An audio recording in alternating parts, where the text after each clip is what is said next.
Ok, bienvenidas sean todas o a no es miércoles, hoy es viernes, pero a un estudio más. Gracias damos al Señor porque ya vamos a empezar otra vez a estabilizarnos con los tiempos de los estudios. Estuvimos fuera 2 semanas, pero en otras también en el mismo ministerio del Señor, pero aquí estamos de vuelta para gloria del Padre. Amén. Estamos estudiando los evangelios, estamos haciendo un estudio que le hemos puesto la armonía de los evangelios. Ya anteriormente vimos la parte introductoria de los evangelios, vimos la introducción de Lucas, vimos el estado preencarnado de Cristo y vimos también la última vez hablamos de la genealogía de Cristo y las bendiciones que encontramos, la riqueza que encontramos en medio de esa genealogía. Amén. Pues hoy vamos a continuar con lo que vamos a ponerle como lo que es la infancia. Déjenme ver, vamos a empezar aquí.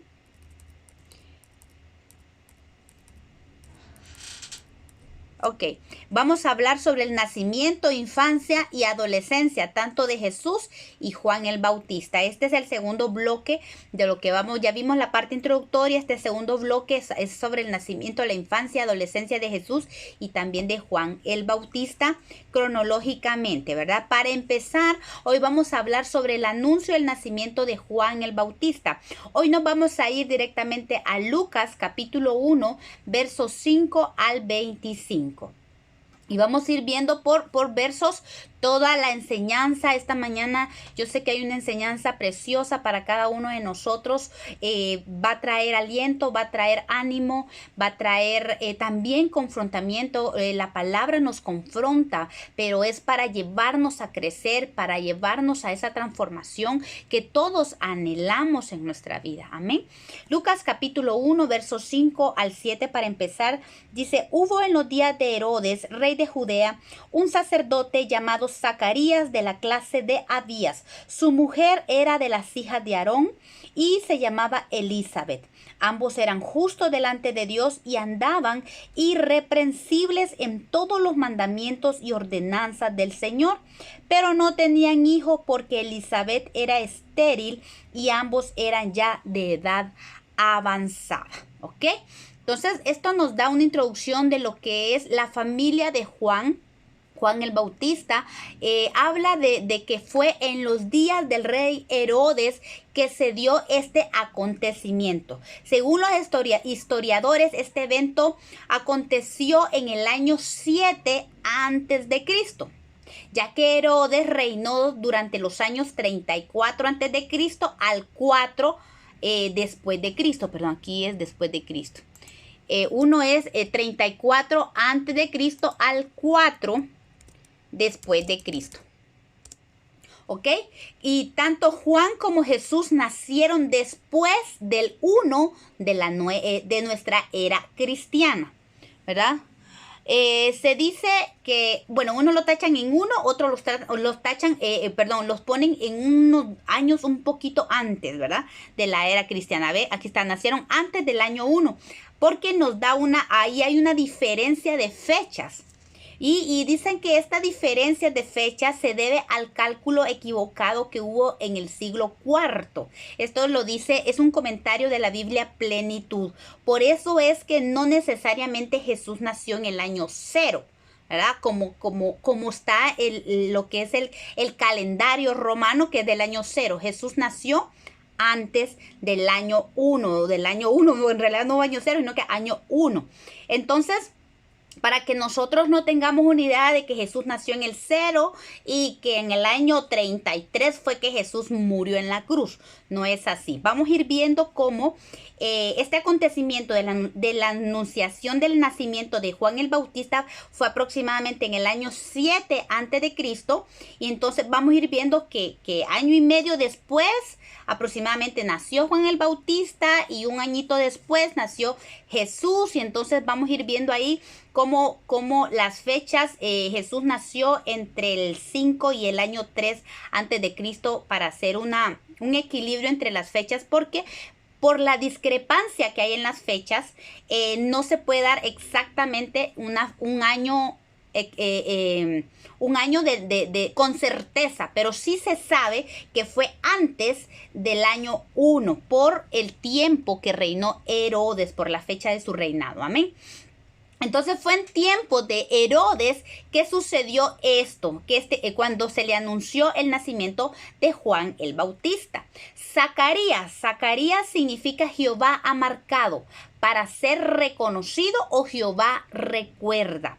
Él era un descendiente directo de Abías de la octava orden sacerdotal. Eso lo encontramos en Primera de Crónicas 24:10, donde cuando David hace un listado de las órdenes sacerdotales para que ministraran en el templo de Dios. Entonces, Abías pertenecía a la octava orden de sacerdotes, pues Zacarías era descendiente de Abías. Abías significa padre o adorador de Jehová. Si se dan cuenta, en los nombres de estos, de Zacarías y de su antecesor Abías, están hablando de un hombre que era adorador de Dios.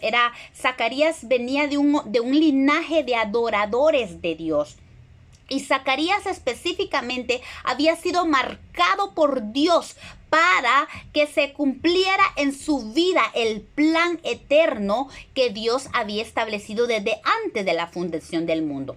Y Elizabeth era su esposa, significa el Dios del juramento. Miren qué lindo, porque tanto en Zacarías, que había sido marcado por Dios, y Elizabeth, en el que se cumplía el juramento del Dios Altísimo, en ambos hablan del plan predeterminado que Dios planteó desde antes de la fundación del mundo.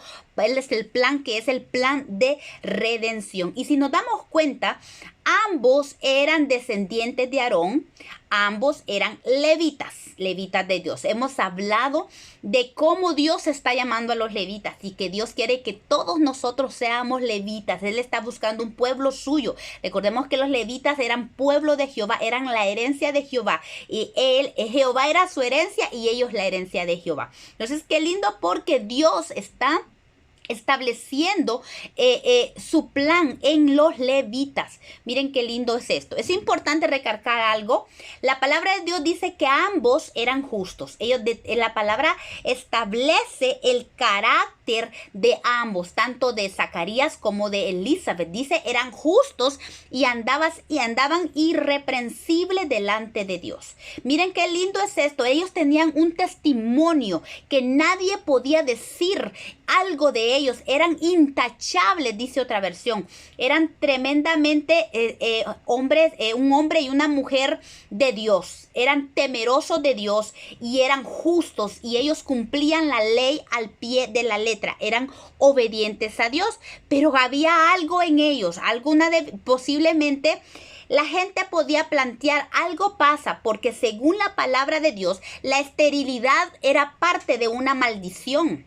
La esterilidad era dada a aquellos que andaban en desobediencia, pues la palabra de Dios en Éxodo habla de que la esterilidad iba a ser dada a los desobedientes, y que Dios en caso contrario de la obediencia, Dios iba a quitar toda esterilidad de ellos. Pero lo que la gente no entendía y que les acarreaba confusión de una pareja tan justa, pero lo que no sabían es que Dios estaba estableciendo un plan en ellos. Él iba a realizar un plan en ellos, ¿verdad? Entonces, pero en el caso de estos dos, no era por cuestión de maldición, sino que Dios estaba estableciendo un tiempo en el que se iba a cumplir la promesa, porque Dios no tiene prisa ni se preocupa en sí en nuestra condición. Cuando Dios ha determinado cumplir una promesa en nosotros, Él no la basa en nuestras circunstancias, Él no la basa en nuestras debilidades, más bien Él la basa en Él, porque Él es inquebrantable y su palabra se cumple al pie de la letra, ¿verdad? Él demuestra su gracia y su poder. Es lo que Él quería, más que todo, demostrar su gracia y su poder. Porque esto del nacimiento de Juan el Bautista fue algo sobrenatural, que todo el mundo empezó a hablar de Él.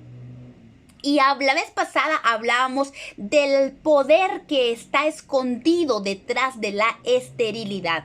Isaías 54, del 1 al 3, nos habla la palabra: regocíjate, oh estéril, la que no daba luz, levanta canción y da voces de júbilo, la que nunca estuvo de parto, porque más son los hijos de la desamparada que los de la casada, ha dicho Jehová.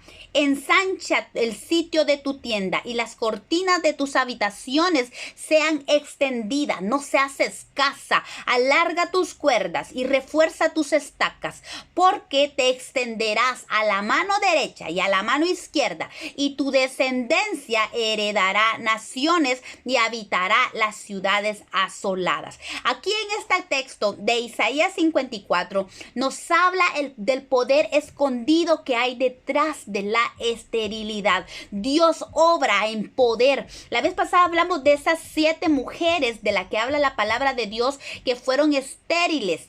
Pero cómo Dios transformó la sequedad en algo fructífero, ¿verdad? Vemos cómo Dios transforma lo que para el hombre es imposible. Dios, todas las cosas son posibles. Y como dice la palabra de Dios, que el cuerpo de tanto de Zacarías como de Elizabeth ya estaba, podríamos decir, como se habla de Abraham, casi muerto, ¿verdad? Porque tenían a edad avanzada. Así como Abraham y Sara, Dios no tuvo limitaciones. Romanos capítulo 4, versos 17 al 22 dice: como está escrito, te he puesto por padre de muchas gentes delante de Dios, a quien creyó, el cual da vida a los muertos y llama las cosas que no son como si fuesen. Él creyó en esperanza contra esperanza para llegar a ser padre de muchas gentes, conforme a lo que se le había dicho: así será tu descendencia.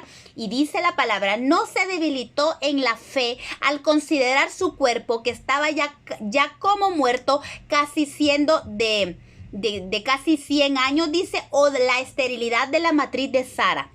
Tampoco dudó por incredulidad, dice, de la promesa de Dios, sino que se fortaleció en fe, dando gloria a Dios, plenamente convencido de que también era poderoso para hacer todo lo que había prometido, por lo cual también su fe le fue contada por justicia. Este verso es maravilloso y establece el carácter de Abraham. Miren que a diferencia de Zacarías, que vamos a ver más adelante, Abraham dice que él no se debilitó, más su fe aumentaba. Increíble, por eso es que a él se le llama el padre de la fe. ¿Por qué? Porque él creía más, se fortalecía más en fe cuando cada día su cuerpo iba deteriorándose. 25 años Abraham esperó el cumplimiento de la promesa. Imagínense, él casi tenía 100 años, tenía 75 cuando recibió la promesa. Y dice la palabra de Dios que él se fortalecía en fe. ¿Por qué? Porque él creía en Dios, él creyó a esa esperanza, él creía en Dios. Dice que nunca dudó. Nunca Abraham tuvo incredulidad, jamás dudó de la palabra de Dios. Por eso, dice, le fue contada por justicia. Imagínese usted cómo nosotros vemos nuestra debilidad. Cuando nosotros nos enfocamos en nuestra debilidad, allí es cuando nosotros perdemos el enfoque de lo que Dios ha dicho. ¿Cuántas veces Dios nos ha dado promesas y nosotros empezamos a ver las circunstancias o empezamos a ver nuestras debilidades y decimos: Señor, ¿hasta cuándo? Y Señor, ¿será que vas a cumplir la promesa? ¿Será? Mira, el tiempo pasa y pareciera de que no se va a realizar. Pero Señor, mire Abraham, cada día envejecía, cada día su potencia fue reducida. Pero ahí es donde Dios entra. Cuando un cuerpo ya está muerto, entonces el Señor dice: ahora voy a obrar. Para que no digas que fue por tus fuerzas, para que no digas que fue tu mano el que obró, para que Abraham no dijera: no, es que, puchica, yo estaba potente todavía y por eso se cumplió la promesa. Dios siempre obra en debilidad. ¿Sabe por qué? Porque Dios está buscando la gloria solo para Él. Él no comparte su gloria con nadie. Por eso la fe de Abraham es contada de una manera tan maravillosa, ¿verdad? Él creyó, él siendo de edad avanzada, él casi 100 años, Sara un poquito menos, creo que 95. Imagínense ustedes la condición de ellos, pero Abraham se mantuvo firme y por eso Abraham tiene el título del padre de la fe, porque Abraham vio su debilidad. Y ahí es como cuando dice la palabra de Dios, el apóstol Pablo dice, el Señor le dice a Pablo, bástate mi gracia, porque mi poder se perfecciona en tu debilidad. Qué lindo es entender que cuando más débiles somos nosotros, Dios más se glorifica. Entre nosotros más morimos. Y esto es lo lindo, porque entre nosotros, cuando nuestra naturaleza más muere, la obra de Dios se produce en nuestra vida. Zacarías dudó, ¿será posible? Esa era su debilidad. Zacarías era incrédulo. Y él decía, ¿será posible? Tenemos edad avanzada. Zacarías tenía esa debilidad en su corazón porque él pensaba de que ellos ya no iban a tener descendencia. Pero vemos cómo Dios se manifiesta en esta pareja de ancianos. Dios obra en sus vidas. Seguimos en el verso 8 al 10. Aconteció, dice, que ejerciendo Zacarías el sacerdocio delante de Dios, según el orden de su clase, conforme a la costumbre del sacerdocio, le tocó en suerte ofrecer el incienso. Le tocó en suerte ofrecer el incienso entrando en el santuario del Señor. Y toda la multitud del pueblo estaba fuera orando a la hora del incienso. Vemos cómo aquí establece que Zacarías le tocó en suerte, según la orden de su clase, ir a ejercer, a ofrecer incienso en el santuario.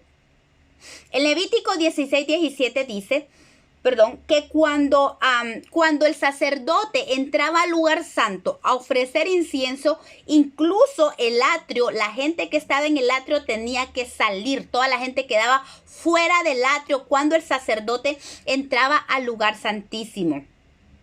Dice el comentario de la Biblia Plenitud que cada orden sacerdotal servía en el templo durante una semana 2 veces al año. Los deberes eran por suerte según la costumbre.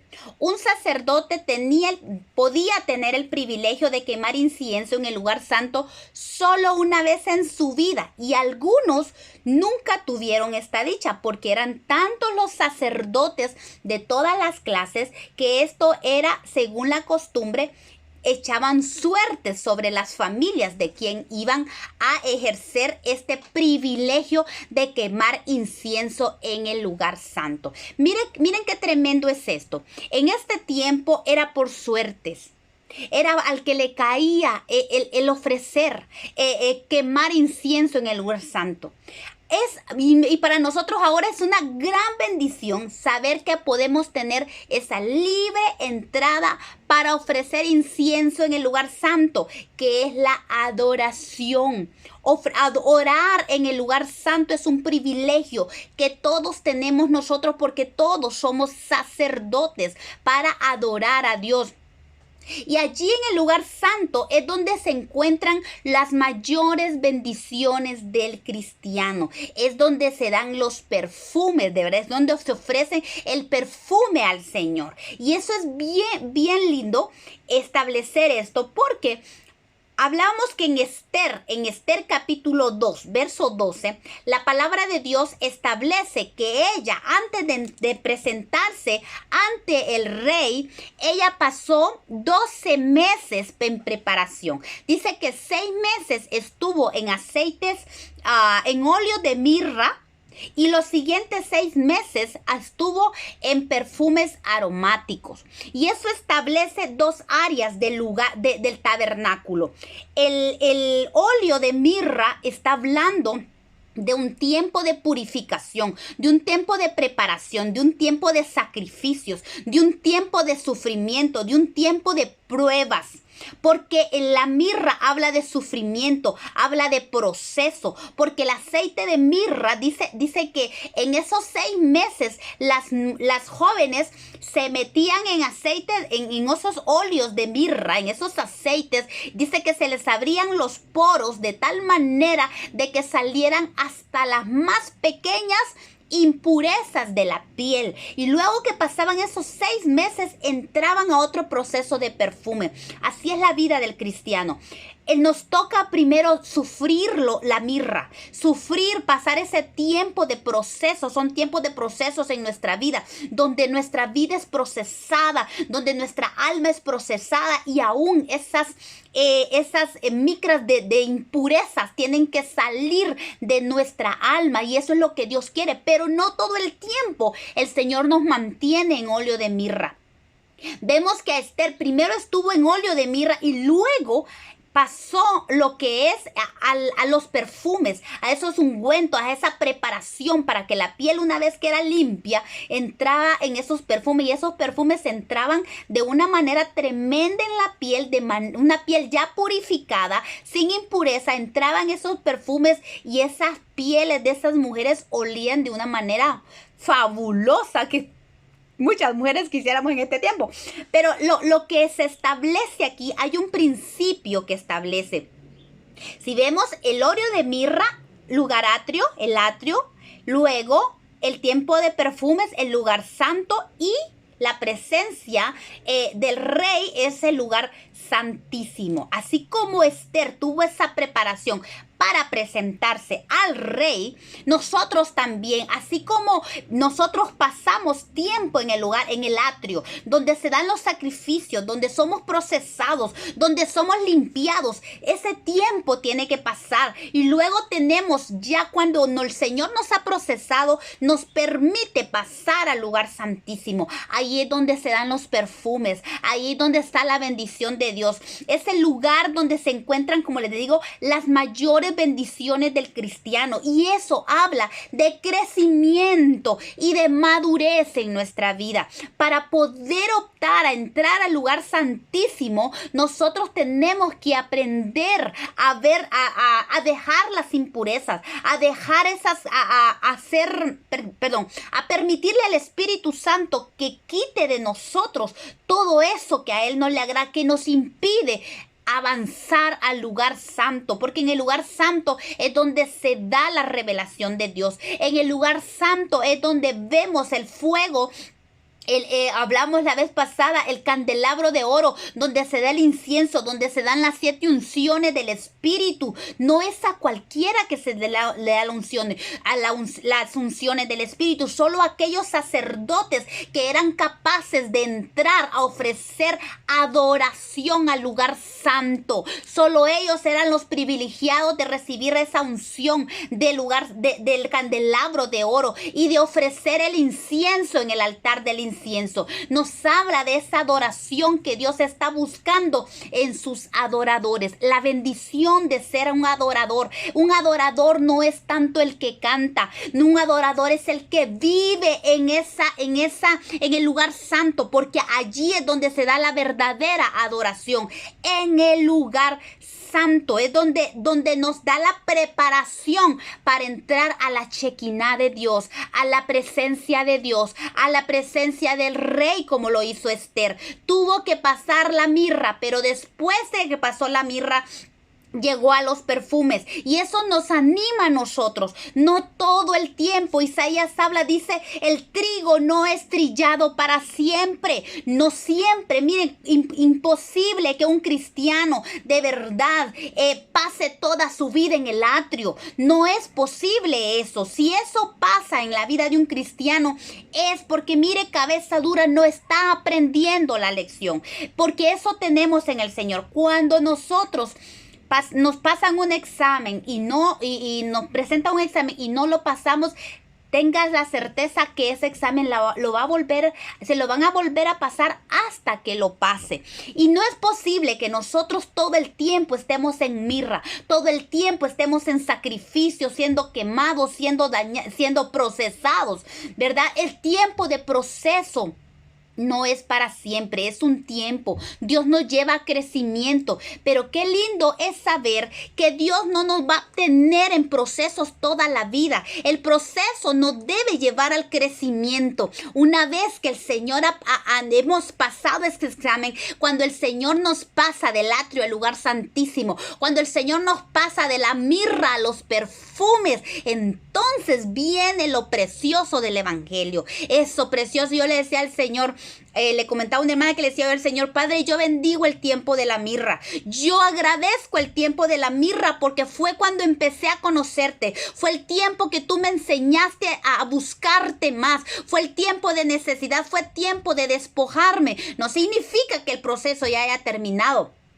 pero el Señor nos lleva de triunfo en triunfo, dice la palabra. Y cuando ya el Señor se nos abre la puerta para entrar al lugar santísimo, al lugar santo, hay una bendición. Allí está la verdadera bendición del cristiano. Y todos tenemos que anhelar ese crecimiento. Por eso el enfoque de nuestra vida tiene que ser adoradores de Dios. Adoradores en espíritu y en verdad. Porque son los verdaderos adoradores, los que tienen acceso a la presencia, a lo oculto de Dios, ahí a lo secreto de Dios. Recordemos que ya el lugar santo, estamos hablando de cierto grado de madurez, cierto grado de crecimiento espiritual. Es para los maduros que se les da vianda, dijo el apóstol Pablo.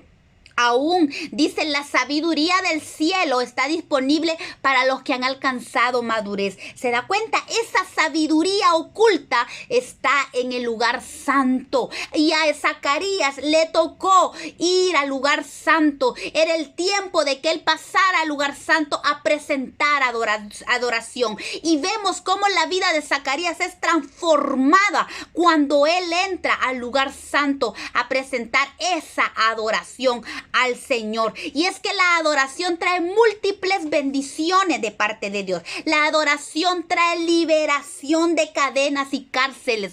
Y eso lo vemos nosotros en Hechos capítulo 16, versos 25 y 26, donde habla la historia de Pablo y de Silas cuando fueron encarcelados. Y dice: alrededor de la medianoche, mientras Pablo y Silas oraban y cantaban himnos a Dios. Otras versiones dice cuando Pablo y Silas adoraban a Dios. Dice, y los demás presos que les estaban escuchando. Miren qué lindo. Cuando nosotros no dejamos de adorar, siempre hay alguien que escucha.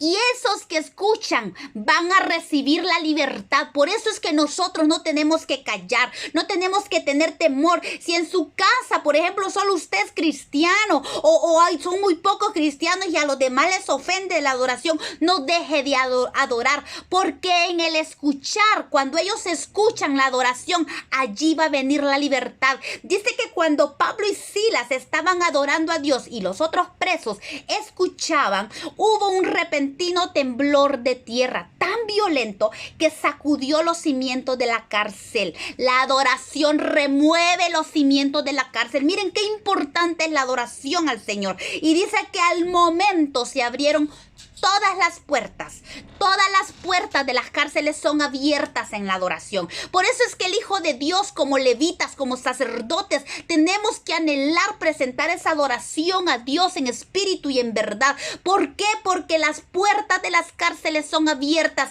en medio de la adoración. Y todos los presos, dice, se les soltaron las cadenas.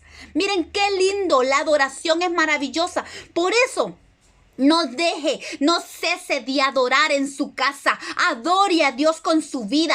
Adore con cánticos. Adore orando. Adore a Dios, pero no pare de adorar. Seamos, mejor dicho, adoradores de esos que Dios está buscando. Porque en nuestra adoración, las cárceles, las cadenas tienen que ser rotas. ¿De quiénes? De aquellos que escuchan. Porque aquellos que escuchaban a Pablo y a Silas adorando, esos hombres Ellos fueron los que fueron soltados por las cadenas. Las cadenas son quebrantadas, las cadenas son rotas cuando nosotros adoramos a Dios. Cuando presentamos a Dios esa adoración que es aceptable, esa adoración que Dios recibe como perfume. Es que esos son los perfumes, porque una persona que no deja el atrio, que no deja la mirra, no puede presentar una verdadera adoración que agrade a Dios. Cuando pasamos al lugar santo, allí esa adoración es recibida y sube como un perfume agradable delante de Dios. También la adoración trae victoria contra los enemigos, y no solo victoria, como le decía a las hermanas, también trae despojo, trae victoria y trae riqueza encima de la victoria. El Señor no solo quiere darnos victoria, también quiere darnos riquezas. Mire, cuando pasamos pruebas, cuando pasamos situaciones, así como las hermanas y nuestras hermanas que han salido victoriosas del COVID, que han salido ¿cómo se llama? Con victoria, con bandera de victoria. Dios les ha dado la victoria de esta enfermedad, y hoy pueden dar testimonio de lo que Dios hizo en su vida. Dios no solamente quiere darles salud, también quiere darles riqueza, porque Él en la adoración no solo nos trae victoria contra el enemigo, sino que también trae despojo. El Señor viene y despoja a nuestros enemigos para darnos riqueza. Eso lo vemos en Segunda de Crónicas 20, del 22 al 25. Allí habla del tiempo cuando Josafat estaba en guerra. Le presentaron guerra a los hijos de Amón y Moab. Y dice, y cuando comenzaron a entonar cantos de alabanza, Jehová puso contra los hijos de Amón y Moab y del monte de Jehová puso contra los hijos de Amón, de Moab y del monte de Seir las emboscadas de ellos mismos que venían contra Judá, y se mataron los unos con el otro. Es que en la verdadera adoración el enemigo se confunde. Dios hace que el enemigo se confunda y él mismo se destruye. Nuestros enemigos se destruyen en la adoración. Dice que se mataron los unos a los otros. Y dice, viniendo entonces Josafat en el verso 25 y su pueblo, dice, a despojarlos, hallaron entre los cadáveres muchas riquezas, así vestidos como alhajas preciosas que tomaron para sí, tanto que no lo podían llevar. 3 días estuvieron recogiendo el botín porque era mucho. Miren, esta historia a mí me encanta porque Josafat, él sabía que no podía vencer a estos ejércitos que se vinieron contra él.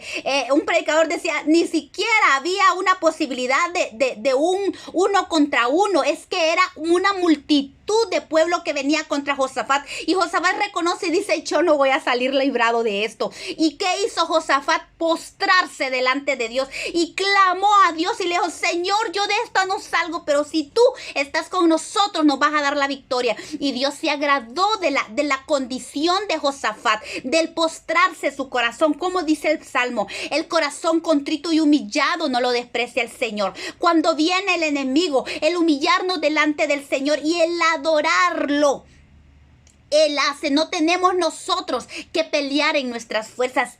Él pelea por nosotros. Y aquí vemos en el segundo libro de Crónicas, en esta historia de Josafat, vemos el poder de la adoración, cómo trae victoria y contra nuestros enemigos. Y no solamente eso, trae riquezas que nosotros tenemos. Miren, como les decía yo a las hermanas, usted no solo reciba la salud, no.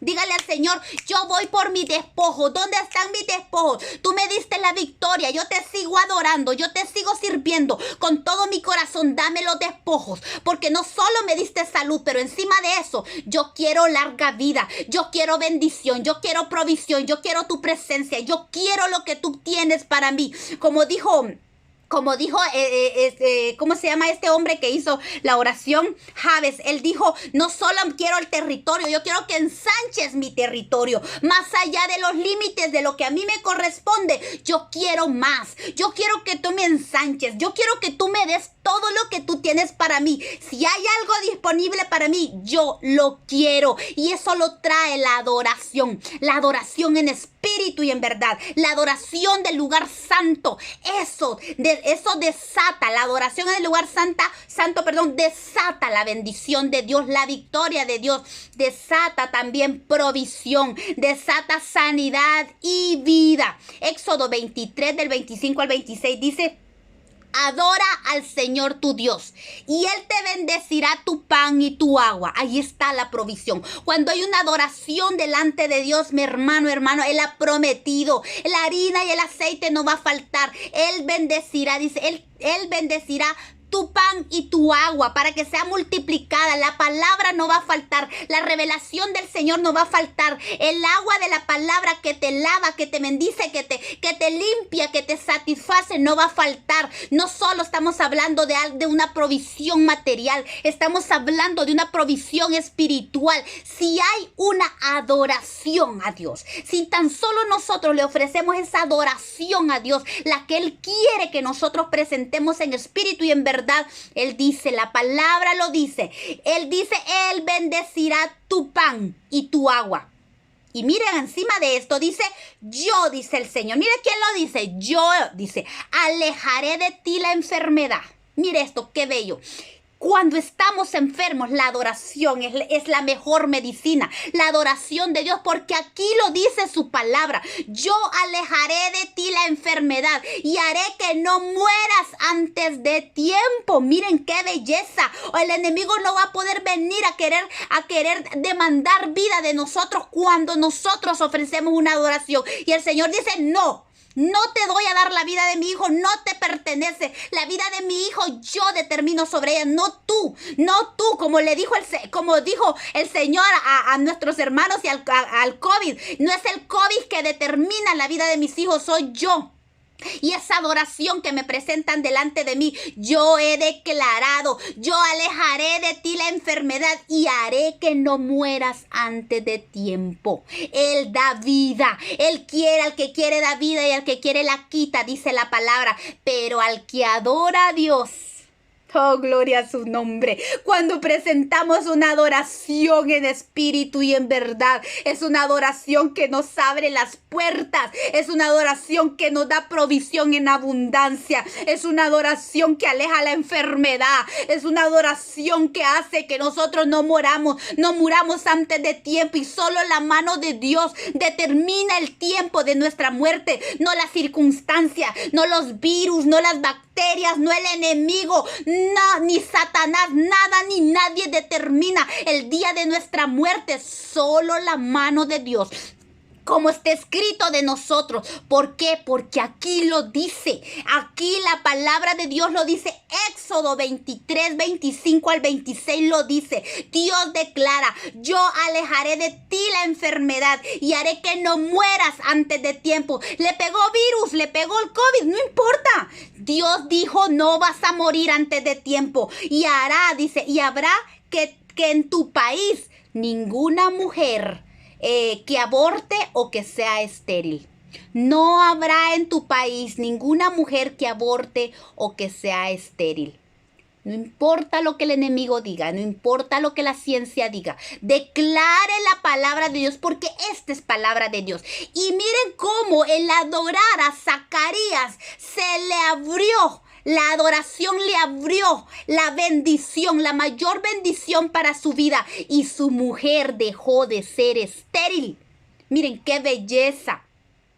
Es una palabra que nosotros tenemos como hijos de Dios. Tenemos que aprender a proclamar la palabra en nuestra vida. La adoración. El Señor dice, adora al Señor tu Dios y Él te bendecirá. Gloria al Señor. Es una maravilla. Es maravilloso entender esta palabra y proclamarla para nosotros, hermanos. Yo les digo hoy, aprendamos a declarar, pero adoremos a Dios. Él quiere adoración genuina. Vemos entonces cómo a Zacarías le llegó la bendición, le tocó en suerte. ¿Usted cree que eso fue suerte? No, Dios estaba dirigiendo todo. Era el tiempo de que se cumpliera el plan, empezara el plan. Ese plan de redención se ponía en marcha. Y dice el verso 11, y se le apareció un ángel del Señor puesto al pie, dice, puesto en pie a la derecha del altar del incienso. Y se turbó Zacarías al verle y le sobrecogió temor. Pero el ángel le dijo: Zacarías, no temas, porque tu oración ha sido oída, y tu mujer Elizabeth te dará a luz un hijo, y llamará su nombre Juan, y tendrás gozo y alegría, y muchos se regocijarán de su nacimiento. Miren qué lindo. Este proceso, miren, yo les digo, a pesar de que vemos que Zacarías y Elizabeth eran justos delante de Dios, pero había algo. Zacarías, dice la palabra, que él estaba triste. Él se mantenía triste por falta de un hijo. Algo en su corazón hacía que hubiera incredulidad. Esa falta de un hijo, me imagino yo a Zacarías diciendo: Señor, cumplimos tus mandamientos, somos obedientes, hemos escuchado tu voz. ¿Y qué pasa? ¿Por qué no he tenido hijos? ¿Por qué no nos das un hijo? ¿Qué está pasando? Y esa falta de hijo en Zacarías había producido una incredulidad en su corazón. Pero él no entendía que él era parte de un plan mayor. El Señor lo había escogido para ser parte, oh Señor amado, de un plan maravilloso, del cumplimiento de la redención, no solo de esta tierra, sino que del universo completo. Por eso Zacarías, él servía a Dios, pero él tenía una mancha, una sombra de tristeza en su corazón. Por eso el ángel le dice: y tendrás gozo y alegría. Esa sombra de tristeza se va a borrar, Zacarías. Se va a borrar. El Señor le dice: no temas, porque yo he oído la oración. Miren, Zacarías oraba constantemente, pero ya su oración ya no, como al ver que él no era contestada. ¿Cuántas veces nos pasa que oramos una, otra vez y seguimos orando y vemos que nada pasa? Pero no hay oración que no sea contestada. Lo que pasa es que los tiempos de Dios son perfectos. Es en el tiempo de Dios que Él va a contestar. No cuando yo quiero, no cuando tú quieres, es cuando Él lo dice. Dice la palabra de Dios que Él seguía orando. Él seguía orando, pero ya cada día más esa oración iba haciéndose en incredulidad. Su corazón iba produciendo. Al ver que sus ojos no miraban la promesa, él iba produciendo amargura, él iba produciendo incredulidad. Seguía orando. Tal vez lo hacía ya por costumbre, por si tal vez Dios se acuerda de mí. Miren qué importante es que nosotros no dejemos de creer. Al que cree, dijo Jesús, todas las cosas le son posibles. No dejemos de creer. Aunque hace 5 años yo estoy orando por una promesa que Dios me ha dado, no dejemos de creer. ¿Por qué? Porque ahora ya está más cerca de lo que estuvo hace 5 años. Hace 5 años estaba lejos, pero ahorita ya tenemos 5 años más de que estamos más cerca de recibir la promesa que Dios nos ha dado. Y es que eso es lo que tenemos que aprender, un principio del reino de los cielos. No dejemos de creer, aunque nuestros ojos no vean lo que Dios ha prometido, sigamos creyendo. Aprendamos de Abraham. Él siguió creyendo a pesar de que el tiempo seguía y él se seguía haciendo viejo, pero él sabía que Dios cumpliría la promesa. Pero Zacarías oraba ya con incredulidad. Vemos lo que falta. Dice: Zacarías vivía triste, había una sombra de tristeza en su corazón. Al parecer, en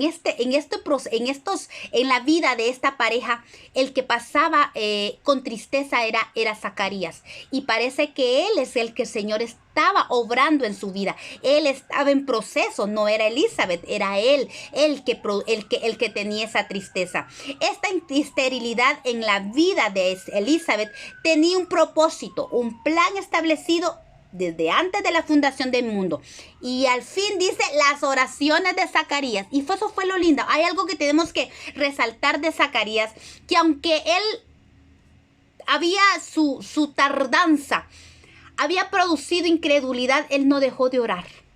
Él no dejó de orar. Vemos que el ángel le dice: tus oraciones han sido contestadas. Eso tenemos que aprender de Zacarías. No dejemos de orar. Aunque nosotros no veamos la promesa, aunque usted no vea que su esposo no se convierte, que sus hijos, por más que ore y por más que ora, no desfallezca, siga orando, pero siga creyendo, así como Abraham. Aprendamos de Zacarías, que no dejó de orar, pero aprendamos de Abraham, que no dejó de creer. Amén. Fueron escuchadas en el tiempo de Dios. Qué importante es saber los tiempos, de que aprendamos a esperar los tiempos de Dios. Los tiempos de Dios no son antes, no después. Es un tiempo perfecto. Dice la palabra que en el tiempo de Dios todas las cosas son perfectas. Juan significa el Señor ha mostrado su favor. Miren qué lindo su nombre. El ángel le dice, llamará su nombre Juan, porque Dios va a mostrar su favor en tu vida. Y es que también alude al propósito de Juan, porque él venía a anunciar la llegada del Mesías, que es el don de la gracia de Dios. Y seguimos leyendo ahí el verso 15. Porque será grande delante de Dios, no beberá vino ni sidra, y será lleno del Espíritu Santo, aún desde el vientre de su madre. Miren qué belleza, qué hombre más extraordinario fue Juan el Bautista, que fue, dice la palabra de Dios, que es el mayor de todos los profetas. Incluso Jesús lo dijo en Mateo 11:11, dice, de cierto os digo que entre los que nacen de mujer no se ha levantado otro mayor que Juan el Bautista. Mire la calidad de hombre, fue lleno desde el vientre del Espíritu Santo. Qué maravilla saber que este hombre venía con el poder de Dios en su ADN. Y dice, y será grande. Imagínense, ¿quién más que Juan? ¿Quién más? O sea, qué hombre más maravilloso. ¿Quién no quisiera ser Juan, esa voz que clamó en el desierto?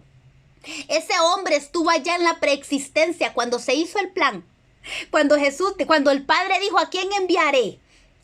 Y Jesús dijo, yo iré. Y Juan le dijo, yo también. Allá en la preexistencia, allá estaba Juan. Y dijo, yo también iré.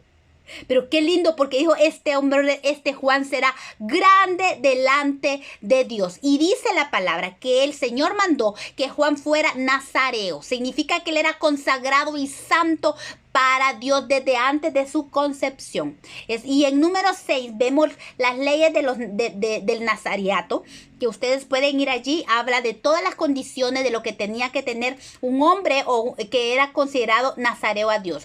Al igual que Sansón también fue desde antes de la fundación, desde antes del vientre fue llamado nazareo, y también Jeremías le dice el Señor, yo te escogí desde antes de la fundación del mundo. Y es que todos nosotros también hemos sido conocidos por Dios desde el vientre de nuestra madre. Hay una hermana tan linda que ella dice que el Señor le ha permitido le permitió tener un recuerdo desde su vientre.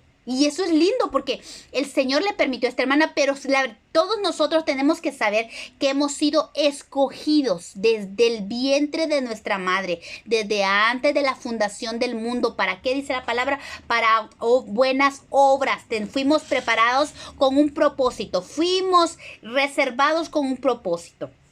Y sigue diciendo el verso 17. Y hará que muchos de los hijos de Israel se conviertan al Señor Dios de ellos. E irá delante de él con el espíritu y el poder de Elías para hacer volver los corazones de los padres a los hijos y de los rebeldes a la prudencia, de los justos para preparar al Señor un pueblo bien dispuesto. Y esto lo habla Malaquías 4:5-6, donde habla que él enviaría primeramente al profeta Elías antes de que viniera el día grande y terrible del Señor. Y él vendría a preparar el corazón de los padres hacia los hijos y el corazón de los hijos hacia los padres. Dice, no sea que yo venga y hiera la tierra con maldición.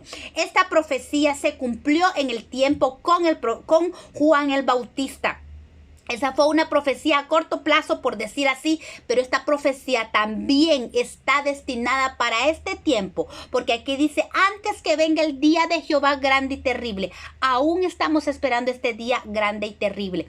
Y significa que esta promesa, esta profecía tiene un doble cumplimiento, porque ahora el Señor ha hablado que antes de que venga el día del Señor, Él enviaría el Espíritu espíritu del profeta Elías, donde Dios está haciendo, viene el tiempo y ya es el tiempo, donde Dios está volviendo el corazón de los padres a los hijos y el corazón de los hijos hacia los padres. Es tiempo de restauración. El tiempo de restauración viene acompañado con el espíritu de Elías, donde él trae esa bendición, donde los hijos están volviendo. Ya basta el tiempo de que los hijos andaban por allá, andaban dispersos, andaban lejos y despreocupados por sus padres. Estamos anhelando y sigamos pidiendo que el espíritu de Elías sea hecho en nuestra vida, sea hecho en nuestra casa. Venga ese espíritu de Elías en nosotros, sobre nuestros hijos, porque ¿sabe qué? Dios Él está comprometido con las familias. Dios ama a las familias. Por eso el enemigo se ha metido y se ha ensañado con las familias para destruirlas. Ha metido divorcio, ha metido adulterio, ha metido fornicación, ha metido desobediencia, ha metido rebelión. ¿Por qué? Porque él sabe que si destruye las familias, él dice: voy a destruir el plan de Dios. Lo que a él se le olvida, primero, es que él ya fue vencido en la cruz del Calvario. Fue avergonzado públicamente, fue exhibido. Y eso de la palabra exhibido significa que él fue desnudado completamente. Fue desnudado, avergonzado y eso de exhibir significa que en el mundo espiritual todos lo vieron desnudo, todos lo vieron derrotado. Y él se le olvida que muchas veces que fue derrotado, pero él no se le olvida que fue derrotado y que hay esta promesa del espíritu de Elías para este tiempo. Al igual que en el tiempo de Jesucristo, vino el espíritu de Elías en Juan el Bautista. Para este tiempo nosotros también, que estamos recibiendo el espíritu de Elías y esa restauración está. Por eso es que nosotros tenemos que recibir este espíritu de Elías o pedirle al Señor que venga. Nosotros, muchos somos hijos y tenemos padres todavía. Tenemos que volver nuestro corazón a nuestros padres. No tenemos que abandonar a nuestros padres. Amémoslo. La palabra de Dios nos manda a honrarlos y no pone condición. Si tu padre fue bueno, si tu madre fue buena, hónrala. Pero si no, olvídate de ella. No dice así la palabra. La palabra dice, el mandamiento dice: honra a tu padre y a tu madre. Ese es el mandamiento y tenemos que anhelar, tenemos que pedir este espíritu de Elías, porque vemos cómo las familias están divididas. El enemigo se ha ensañado para que sean divididas, para que no venga este espíritu de Elías, pero clamemos para que este espíritu de Elías sea hecho, sea evidente en nuestras familias, en nosotras primeramente, que aprendamos a ser hijas responsables, hijos responsables con nuestros padres, aunque nuestros padres no sean buenos, aunque nuestros padres no sean los mejores, o porque ellos tal vez no pudieron o no tuvieron las posibilidades, o no vino a ellos una revelación de parte de Dios y no fueron los mejores padres, pero nuestra responsabilidad, que nosotros conocemos a Dios, es que nosotros tenemos que ser buenos hijos, honrar a nuestros padres, para que demos enseñanza a nuestros hijos, para que nuestros hijos vean el testimonio de nosotros, para que también el corazón de nuestros hijos se vuelvan a nosotros también. Y nosotros levantemos una generación del Espíritu, una generación que ame a Dios, una generación que honre a sus padres, porque en la honra de los padres viene la vida a los hijos. Nosotros tenemos que levantarnos con este espíritu de Elías, que el Señor prometió, no solo para el tiempo que Jesús nació, sino también para este tiempo. Dice: antes que venga el día grande de Jehová. Este día aún no viene, entonces esta promesa todavía está para nosotros. Y luego dice Lucas 1:18, dijo Zacarías al ángel: ¿en qué conoceré esto? Porque yo soy viejo y mi mujer es de edad avanzada. Miren esto, Zacarías, como le digo, vuelvo a recalcar aquí, él demuestra su debilidad y su incredulidad, la que tenía en su corazón. A pesar de que él servía en este ministerio, había incredulidad. Y eso nos enseña algo. Un ministerio no nos garantiza tener la fe necesaria en Dios. Muchos pueden estar ejerciendo un servicio y no creer a la palabra. Por eso es tan importante que nos estemos alimentando constantemente de la palabra de Dios. ¿Por qué dice la palabra? De la palabra de Dios dice que por el oír viene la fe. La fe que necesitamos es producida en nuestro corazón cuando nosotros escuchamos la palabra de Dios. Por eso es un constante. Tenemos que aprender a escuchar esta palabra en todo tiempo para que produzca en nosotros la fe que necesitamos. No es un servicio la que garantiza la fe. El servir a Dios, muchos pueden estar sirviendo, pero sin fe en su corazón, como lo estaba haciendo Zacarías, si nos damos cuenta.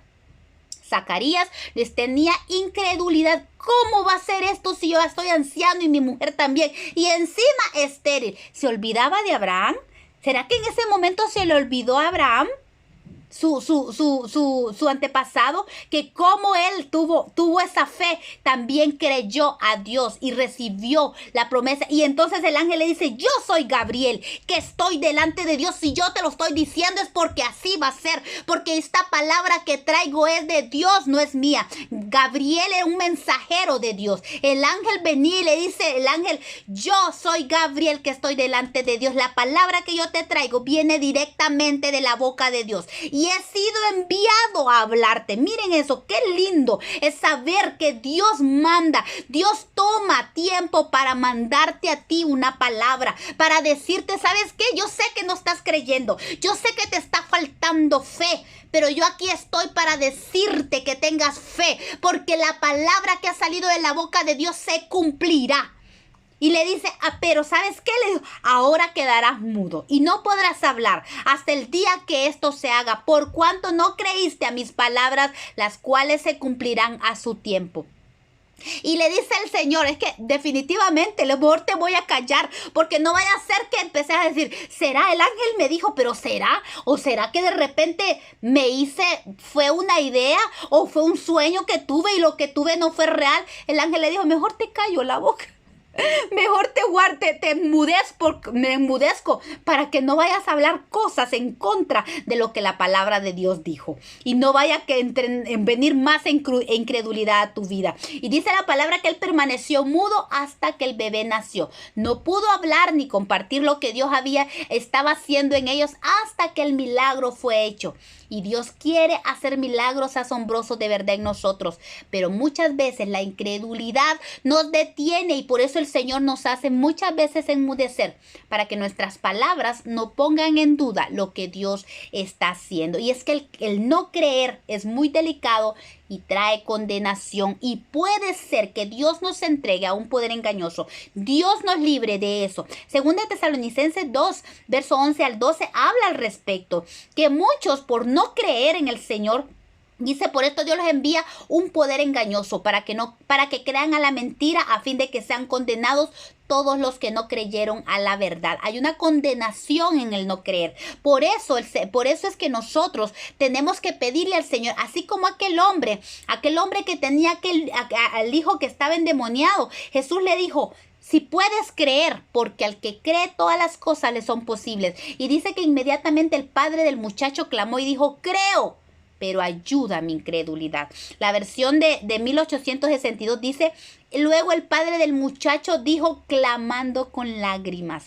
O sea, no estamos hablando de un decir: sí, Señor, creo, pero ayúdame pues. Entonces, hazme entender que sí puedes hacer. No, Dios ve una actitud del corazón. Este hombre, dice esta versión, que con lágrimas clamó: Señor, creo, pero ayúdame, tengo muchas razones para no creer. Y es que nosotros, nuestra mente, le sobra, empiezan a listar, nos ponemos a hacer listas. Podemos llenar varias páginas de razones por las cuales no creer. Así estaba el padre de este muchacho. Le dice el Señor, le dijo a Jesús: yo tengo muchísimas razones para no creer. Mi hijo nació así. No sé qué pasó. Un demonio viene y lo agarra y casi lo mata, lo mete al fuego, lo mete a las aguas, lo quiere ahogar, lo quiere quemar, lo quiere matar. Lo he traído a los fariseos, ellos han orado por ellos y no lo liberan. Lo traje a tus discípulos y ni aún tus discípulos pudieron liberarlo. O sea, él tenía demasiadas razones para no creer, pero él viene con lágrimas con Jesús y le dice: Señor, yo creo, pero ayúdame, porque tengo muchas razones para no creer. Yo le digo esta mañana a usted que está pasando una circunstancia que posiblemente dice usted, Señor, yo quiero creer que esto va a pasar, pero ayúdame. Dios ve el corazón. Es tiempo de venir delante del Señor y decir, Señor, yo creo. Y si hay incredulidad, por favor, trata conmigo, porque yo necesito creer. Así como este hombre le dijo, yo necesito creer. Ayúdame para tener fe. Y la palabra de Dios dice que Jesús es el autor y el consumador de la fe. Por eso tenemos que venir delante de Dios y decirle, Señor, activa en mi vida el don de fe. Necesito ese grano de mostaza que solo viene de Dios para creer lo que tú has dicho. Y seguir clamando y seguir esperando y seguir creyendo y aumentar mi fe cada día. Y para terminar dice, y el pueblo estaba esperando a Zacarías y se extrañaba de que él se demorase en el santuario. Pero cuando salió no les podía hablar y comprendieron, dice, que había visto visión en el santuario. Él les hablaba por señas y permaneció mudo. Y cumplidos los días de su ministerio, se fue a su casa. Después de aquellos días, concibió su mujer Elizabeth y se recluyó en casa por 5 meses diciendo, así ha hecho conmigo el Señor en los días en que se dignó quitar mi afrenta entre los hombres. ¿Se dan cuenta? Significa, esta expresión que dice Elizabeth, significa que había murmuración. Sí, son justos. Sí, se ve que son gente que cumple la ley, pero algo pasa. ¿Por qué no tienen hijos? Alguna maldición deben de tener. Algo oculto deben de tener. Dice Elizabeth, el Señor quitó mi afrenta. Porque había murmuración detrás. Mucha gente murmuraba. Yo les digo hoy, hermanos, no importa lo que la gente diga. No importa aún lo que el enemigo diga. Lo que Dios dijo, eso lo hará. Como dijo el ángel Gabriel, yo estoy delante de la presencia de Dios y Él me ha enviado. La palabra que ha salido de la boca de Dios en sí misma tiene poder y vida para cumplirse en nuestra vida. Así es que no importa lo que el enemigo diga, no importa lo que diga la circunstancia, tengamos fe y pidamos más fe y desechemos la incredulidad de nosotros. Pidámosle al Señor que rompa ataduras, que limpie nuestro corazón y que eche fuera la incredulidad, porque lo que Dios ha declarado para nosotros, eso se hará. Amén. Gloria al Señor. Dios les bendiga.